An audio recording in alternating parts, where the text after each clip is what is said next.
Inflation remains high, and the cost of goods continues to increase in many areas. Even if you're making a higher wage, many are experiencing less money at the end of their budget month. Some states and cities are attempting to help workers stuck in an upside-down situation by increasing minimum wage thresholds, but it's proving to have unintended negative effects. Minneapolis-St. Paul, Minnesota is an example where minimum wage for large employers has been increased to $15.57 an hour, more than twice the federal minimum wage. And this will apply to all employers in the Minneapolis area this summer. But already Lyft and Uber are pulling out of the market because of the cost of doing business. And when that rate applies to fast food workers, it will only result in a contraction in those jobs as well. When government tries to artificially improve metrics like earnings, it rarely succeeds. Minimum wage jobs are not meant to be career-sustaining jobs. They aren't meant to provide a livable wage for a family of four.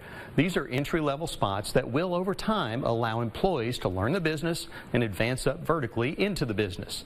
California's done the same as Minneapolis with a $20 an hour rate for fast food workers taking effect on April 1st. It, too, is causing a reduction in hours for some restaurants, while others are just closing shop. The free market is not designed to work that way. Let individual competition drive wages and recommended